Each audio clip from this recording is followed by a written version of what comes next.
देखिए, जो पाकिस्तान ने ये हरकत पहली नहीं करी है।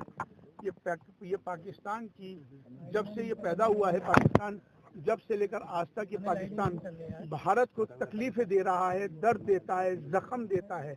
वहाँ पर आतंकवादी संगठन वहाँ पर उनको ट्रेनिंग दी जाती है, उनके कैंप्स हैं जिनके जरिए से भारत को हमेशा से आतंकवादी गतिविधियाँ की जाती हैं और भारत के अंदर नुकसान पहुँचाया जाता है।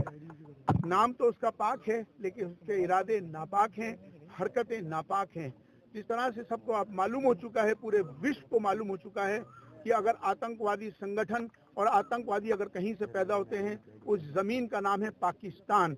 नाम पाक है, हरकतें इरादे नापाक। और जिस तरह से उन्होंने भारत के अंदर 22 अप्रैल को जिस तरह से पहलगाम के अंदर हमला आतंकवादियों ने किया, और जिन आतंकवादियों ने किया, जिस तरह से मजहब का नाम पूछकर किया, ये उससे ज्यादा दुखद था। तो आज हमें सबको मिलकर आतंकवाद को खत्म करने के लिए आज भारत सब एक हो गया है। तो अब मुझे लगता है कि विश्व के सभी देशों को सबको मिलकर, भारत के साथ मिलकर आतंकवाद को खत्म करने का समय आ गया है। आतंकवादी का कोई मजहब नहीं होता। आतंकवादी होता है। आतंकवादी इंसान नहीं होता। आतंकवादी शैतान होता है। तो शैतानों के साथ भी वही व्यवहार होना चाहिए। आज हमने 22 अप्रैल के बाद 27 अप्रैल को विश्व का पहला फतवा जारी हुआ है नई दिल्ली से, इमाम हाउस से। हमने ऑल इंडिया इमाम ऑर्गेनाइजेशन ने फतवा जारी किया है। चीफ इमाम होने के नाते हमने 3 फतवे इसमें जारी किए हैं। पहला कहा है कि जब किसी भी आतंकवादी का धर्म नहीं होता, कोई मजहब नहीं होता, तो इसलिए उसके लिए भारत की 5.5 लाख मस्जिदों से बता दिया गया है कि किसी भी कोई इमाम उनकी जनाजे की नमाज आतंकवादियों की नहीं पढ़ाएगा, और ना ही हमारे यहाँ कब्र में उसको दफनाने की जगह दी जाएगी।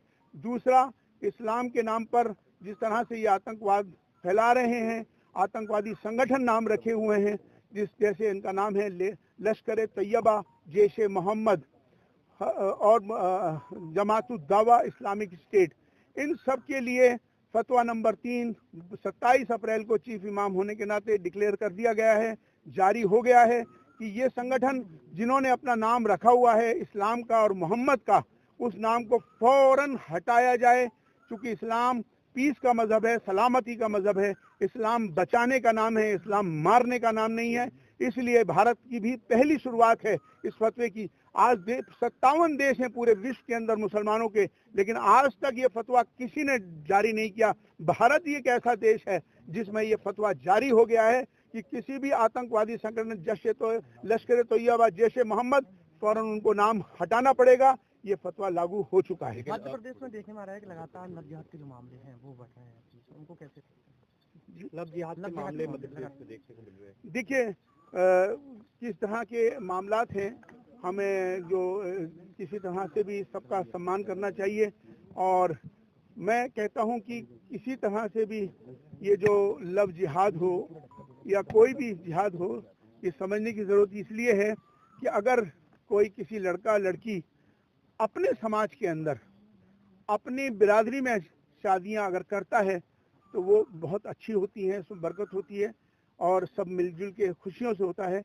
लेकिन हमें इस बात का ख्याल रखना चाहिए, दूसरे धर्मों का, दूसरे समाजों का भी ये ध्यान रखना चाहिए कि अगर उससे ऐसी शादियां कर ऐसे लव जिहाद करके जिससे फितना फसाद फैलता हो, उससे बचना चाहिए, परहेज करना चाहिए। लगातार जैसे भोपाल हो या फिर ग्वालियर हो, मुरैना हो, तमाम ऐसे केस अभी जो मामले सामने आए हैं जिसमें नाम बदलकर वो लगातार छात्राओं के साथ अश्लील तमाम जैसी बिल्कुल नहीं होना चाहिए और इसको ठीक नहीं है।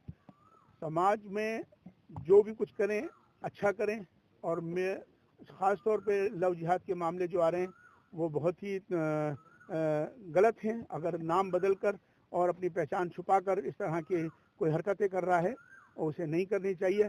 वैसे तो मैं हमेशा एक बात कहता हूँ कि हर समाज में अच्छे लोग ज़्यादा होते हैं, चंद लोग खराब भी होते हैं। अगर चंद खराब हैं तो इसका मतलब सारा समाज खराब है, ऐसा होता नहीं है। लेकिन फिर भी सभ्य समाज की जिम्मेदारी होती है कि अगर कोई बुराई है तो उसको दुरुस्त करने की जिम्मेदारी हम सबकी है। जनसंख्या नियंत्रण कानून को लेकर क्या कर रहे हैं?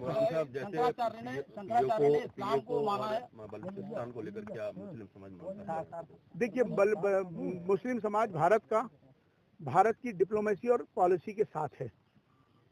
बलूचिस्तान आज से नहीं, आज़ादी की एक बहुत ज़माने से मांग कर रहा है और बलूचिस्तान में जिस तरह से अन्याय हो रहा है उन लोगों के साथ, पाकिस्तान जिस तरह से बलूचिस्तान पर, उनके लोगों पर उनके हुकूक छीने जा रहे हैं, उनके ऊपर कत्लेआम किया जा रहा है, उनकी औरतों के साथ अन्याय किया जा रहा है, तो मुझे लगता है कि अब बलूचिस्तान की आज़ादी का वक्त आ चुका है और बलूचिस्तान आज़ाद होना चाहिए। आज़ादी सबका हक है और उनको आज़ाद होना चाहिए। शंकराचार्य ने कहा है कि इस्लाम आतंकवाद का मजहब इस्लाम है, ये इसको क्या कहेंगे? देखिए, किसी भी, हमने कहा है कि किसी भी आतंकवादी का मजहब नहीं होता है। आतंकवादी आतंकवादी होता है, वो इंसान नहीं होता है, और आतंकवादी शैतान होता है और वो शैतानों के साथ व्यवहार करना चाहिए। जनसंख्या नियंत्रण कानून को लेकर के क्या कहना है?